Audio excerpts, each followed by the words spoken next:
Hello and welcome to another chapter of Eram Travel Guide. Today we are in the city of Shiraz and in one of the most beautiful gardens in this city, the Eram Garden. Yes, the Eram Garden has been on this site for over 900 years. Its present form has changed a little bit, but a couple of years ago it was invested by UNESCO, becoming a World Heritage Site as an example of Persian gardens and architecture. If we look behind us here, the main house here was built in the Qajar period by Nasser al-Mulk. The architecture here has been taken from the Zand and Safavid dynasties. And another point actually about this sort of places is that in these gardens we always talk about the architecture of the building, but we should know that even the garden itself has plan. The architecture is in the garden itself. As you can see, the Iranian gardens, the old Iranian gardens, have very special characteristics. One of them, as you can see, there is the water channels, the symmetricality of the buildings and the gardens, the trees and everything. And this is one of the most important things about the gardens in Iran. Yes, I mean the gardens in Iran have been such an important thing for many different reasons. This garden specifically, Eram Garden, the name meaning paradise, was talked about by Hafez, whose tomb we visited. The lineage of the garden, the tradition it has is such that it's been so important not just for one or two people, but for the whole of the Persian history that this garden has had. Yes, it's true, and also this sort of gardens has been always an inspiration for the artists, for poets, for people who live here, who come here. As he mentioned, we have all the poets like Hafez, whose tomb is also in Shiraz, has mentioned Eram Garden in his poetry. So maybe you want to join us, have a look inside and go around this beautiful place. Be with us.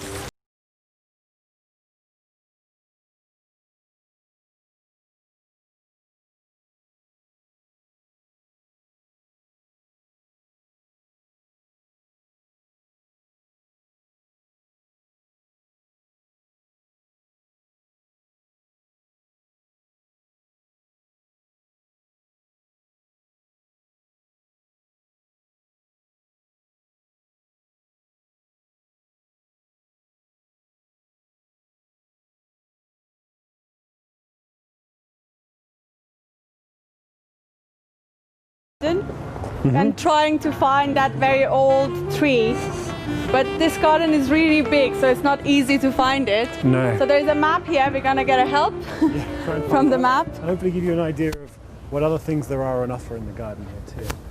So let's see. Okay. You are here, that's us. We're here. This is the main house area here, and we came in from the main entrance there. I remember on the right here there were a lot of rose gardens. That's the entrance, yeah. And the famous rose gardens are yes. there. Here's the big pool. And we came down the main avenue here, so... Okay, so we have to go to Sarvanaz Street, which is number 30. Which is up there. Okay, so we're here. We need to keep going. We're not far actually, we're not far. And on both sides of here you can see all the pomegranate trees. Yes. Or anar as it's called. Yeah, pomegranate trees, yes. And as much as we talked about the sarv being a big symbol of Iran and the culture and in the poetry, anar has its own little special place. Exactly. Can you tell us a little bit about the anar? Anar also has a very special role in poetry. When poets talk about love, talk about passion, anar is always, pomegranate always comes to the middle of the poem. And again, it's something which has been there in the ancient poetry. Exactly. And in the more modern one, like Sohrab. Yes, and so on, yes. talks about. We have from Hafez to Sohrab about pomegranate. Yeah, can you look and find where are the botanic gardens? Botanic gardens. I mean, a lot of these are all botanic gardens. So there is one here. There's one greenhouse. The plant collection, the greenhouse. That's all down in this corner here, which we can go and have a look at after we found the very old sarv tree. As you look in the map, everything is green, so it's not easy to find gardens, basically. No. Everything is a garden. And up here, if we look up here as well, we see a sort of rock garden and aquatic plants. A very different sort of style of environment, much more water there, and hopefully something a bit different to see than the traditional Persian trees as well. So yes. let's go go to down number 30 to the sarv, to the old tree in the Eram Garden. Let's go. Let's so go we have to this go way. That way. No, this way. This way. My sense of direction is much better than mine.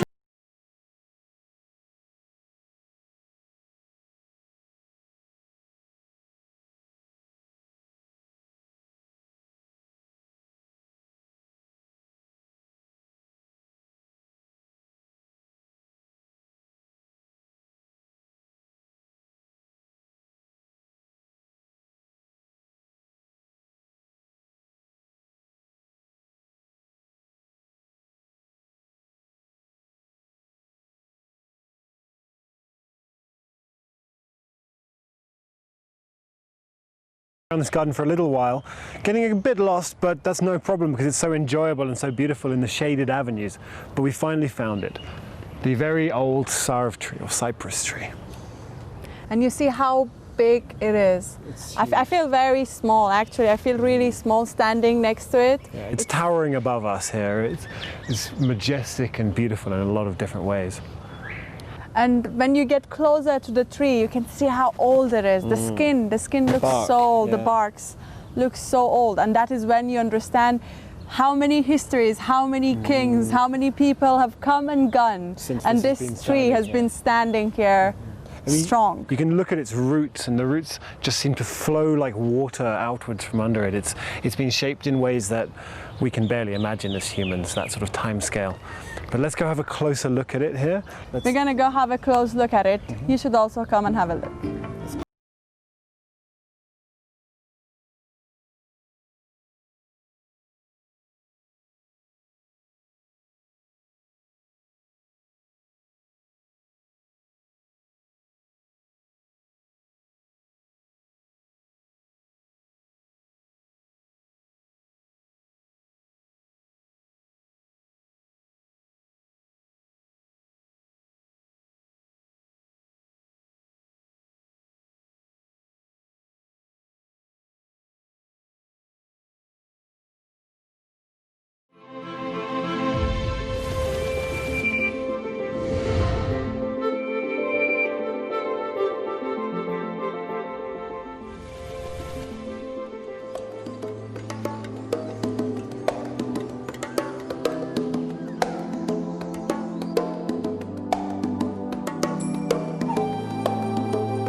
It's very beautiful. Yeah, we're here looking down over the cable car going down to the sea in the city of Ramsar. The Caspian Sea is spread out before us like a sort of tablecloth almost. Yeah. And I'm glad that you can be here with us to enjoy it. Hello, welcome back to Iran Travel Guide. We are here standing right next to the cable cars of Ramsar Green City, where the hotel up the top and the entertainment complex down the bottom are linked by this cable car. As we've traveled quite a bit, we've seen a lot of cable cars in Iran. Yeah, it's something of an Iranian specialty, you would say. Oh yes, there are lots of cable cars in the country. Doesn't matter which part you go. If you go to the mountains, there are cable cars to go up the mountains, in the woods, in the jungle. If you are interested in skiing, you can take the cable cars, go to the skiing resorts. Yeah, no. And come back. So something that makes it easier to sort of access all this nature, yes, access all the beautiful points, as well as some of the activities in a much quicker way. Yeah, especially like for me, my husband, he loves hiking. He can spend like hours in the mountains. Days, yeah. But for me, I'm lazy. I prefer to take the cable car, just go up, meet him there. So this is perfect for me. It's really ideal for me. No, it's great. I mean, we've taken cable cars in some other cities as well. Tehran has a very easy one to reach that goes right up to the top of the mountains looking over it. And here's a lovely viewpoint as well. So yeah, what you can see in the background is the Caspian Sea, the biggest lake in the world, and the cable car which connects the sea to the woods up there, up here. So it's beautiful. Great, well let's go see what else there is to offer. Come with us as we show you around this lovely place. Thank you.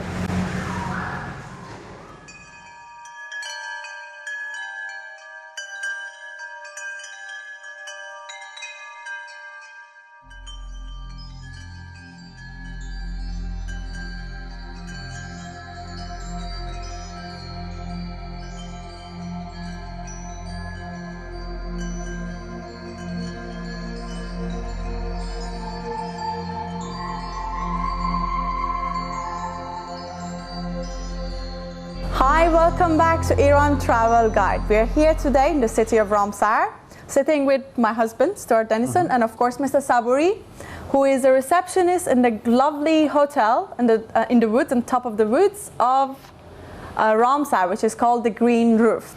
Yes, Ramsar is a beautiful city on the coast of the Caspian Sea. There's sea, there's jungle, there's mountains all together. And Mr. Saburi here has been a very good host, so thank you very much. Thank you for the welcome. Can you tell us a little bit about the history of this place and what's here now? Well, I think the history of this hotel just dates back 3 years ago, and well, just started by the cooperation of some brothers. We just call it Mr. Najafis. They're just 7 brothers and just work hard to just build this hotel. And well, it's been a really lovely, marvelously outstanding hotel. I think I just have to say in Eram, because it is absorbing a lot of just tourists from all corners of Iran. How many people can you host at the same time in this place? At the same time, if I am not mistaken, around 150. Okay, great. And you say lots of tourists have come here from all over Iran. Definitely. Have foreign tourists come here much as well? Well, yup. And well, from different countries, mostly I think Asians and Asian tourists, and some African from the north. Okay, great. North of Africa, yes. Great. And So what does this place have to offer in terms of like the nature and also the other facilities that? oh, sure, I think we have lots of things to offer. We got, I think, here, I think if we talk about the hotel, we just have to say the restaurant, the coffee shop, and the zip line.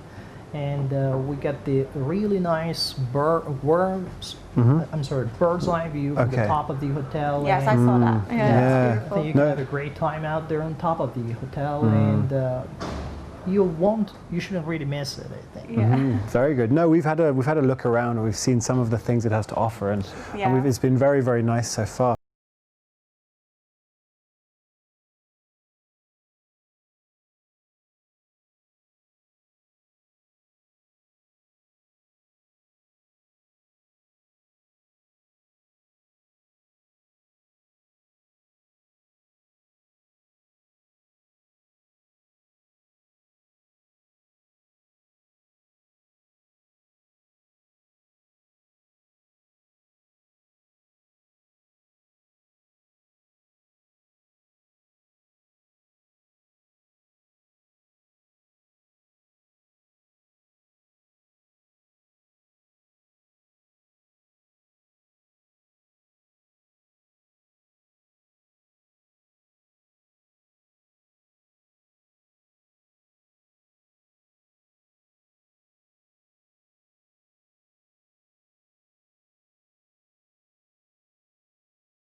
To Iran Travel Guide.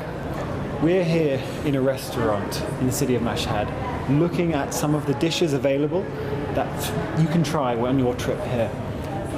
Iran's famous for all sorts of different things, the culture, the poetry, the history, but also its food is deservedly famous. Yeah, that's true. Iranian recipe and cuisines are very famous in Middle East and in this part of the world. For me, this is the best food you can find anywhere in the world. What you want from food, you can find it in Iranian recipe. Different tastes, different sort of foods you can find it here. The traditional food specifically, it's very different from Western food and from food from the countries in this area. But another thing is that Iran doesn't serve only the Iranian food. No, it doesn't. No, there's a whole variety of Western food as well as food from all over Asia in different places. You can find Chinese food here, Indian food here. You can also find pizza and hamburgers. There's a huge variety of different things, some of which are done in a very Iranian way. There's a variety of tastes, as you're explaining. Tastes like a sour taste, which is something which makes, for me at least, Iranian cuisine unique. Yes, and anywhere in this country you travel, you find all these different varieties of food. And if you have different tastes or special type of taste, like if you're vegetarian, there are options for you here. If you are a bit kind of sensitive about what you eat, you can find whatever you want here. Basically, whatever you want, you can find it in this place.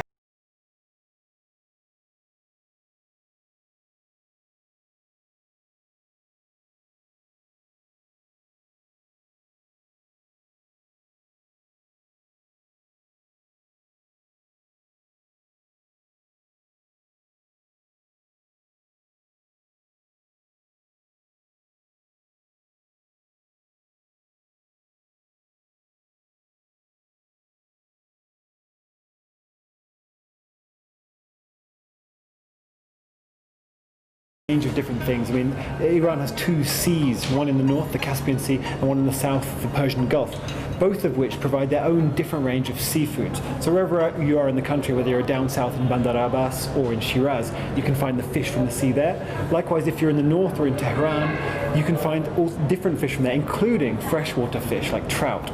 Yeah, and the river fish. There are lots of rivers that you can get, do fishing there. You can go do fishing there, grab the fish, come home and cook it at home. Yeah, or camping on a barbecue out there. Yeah, or if you're not that active, you can just go to a restaurant in the city and buy it and eat it. Yeah, absolutely. I mean, one of the best ways in which things are cooked here, and one of the most famous ways, for including fish, is kebabbing them. So the kebabs you may know from other circumstances, but Iranian kebabs are a bit different. They have very long skewers, which the meat is roasted on, different types of meat, and that meat is then served up with generally rice or bread or other vegetables. Not only kebabs of Iran are famous, but also Iranian curries are very famous, or as we call them, khoresht. They are like a curry which are served with rice, and you eat them with rice. In general, Iranian recipes has a little bit of sour taste. It's not at all strong, but it's something which you will enjoy it. In each of the Iranian curries, you can find this taste, and there are like varieties of the curries you can have with rice. Alongside that, there's a whole bunch of side dishes which go really well with it to augment the taste. One of the most interesting for me is the pickles. There are a huge amount of pickles, from pickled cucumber or gherkins, which you may know, to everything from pickled garlic and even sort of pickled sauces that come together. So mixing those in to add a little bit of spice, a little bit of crunch, or a little bit of different taste, something to give it something special. That's one of my favorite things to mix with food here. But you should know that eating in Iran is not only the matter of what you eat. The food is important, of course, but Iranians love to sit together and eat the food together, talk over and talk about what happened in the day to them, to the whole family. So if you're coming to Iran, if you're going to a restaurant, or if you're a guest at some Iranian's house, sit with them, enjoy your food, and have a nice chat with the family. We're gonna take you to have a look around the other places. Stay tuned with Iran Travel Guide. We have more to come for you. And make sure you don't miss out on tadik. You'll find out what that is when you come here. Let's go. Let's go. I see you're quite excited with the food. Of course, yeah. How could I not be? So much to try. So many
We're here with Ali, who is a tourist from Saudi Arabia. Welcome to Iran. Thank you. And thank you for your time. Have you been in Iran before? It's your first time? No, I've been here before 8 times almost. 8 times. Yes. What is the reason you come to Iran? I came here to visit the Holy Shrine, and sometimes if we have time we go to north of Tehran and other cities like Qom. How do you find Iran? How do you find the people? Very kind people, and they welcome any tourist coming to Iran, especially in the Holy Shrine. When you go to the Holy Shrine, you feel like the Holy Shrine in Saudi Arabia. Okay. So the religion here is obviously very important for the city and for you as well. What can you describe the feeling you have when you go to the shrine? How does it feel for you? Feel freedom to pray, you do dua in the Holy Shrine. Yeah. Very good. And what other aspect of Iranian life you like? Like, do you like the food? Do you like the culture? Actually, the food, Iranian food, is very likable by people from GCC, especially in Saudi Arabia. For example, we have many Iranian restaurants in Saudi Arabia. So when we came to Iran, we enjoy eating the many cuisine. Do you have a favorite one you like? Actually, for me, I like, for example, the Jalu kebab. For family, I don't know, they have different choices. Sure. And have you been in like historic sites of Iran as well? Like in cities like Shiraz, Isfahan? Actually, not yet, but I'm planning for future to go to those cities.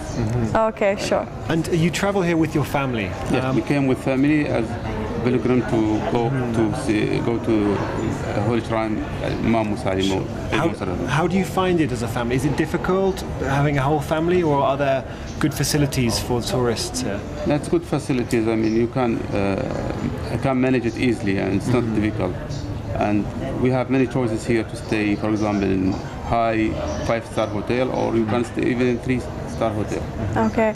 And how about the safety of the country? How do you find it? Very Have you safe. ever had any problem in Iran? No, I didn't have any problem. I feel so safe, but some in the big cities, very crowded. I mean, Yeah, that's true with any big cities. Yeah, absolutely. But yeah, what else? I mean, would you advise other tourists to come to Iran? Yes. I encourage everybody to come to Iran, especially North Iran, to see the green areas and go to this the sea. The Caspian Sea. Yes. As well to see other cities, because we call it, it's like Jannah, we call it. Heaven. The heaven, yes. Yeah. Okay. Okay. Great. That's very nice to hear, and thank you so much. Thank you for your time. To us, and I hope you enjoy the rest of your trip here, and that you keep coming back as well. You're welcome. Thank you for your time.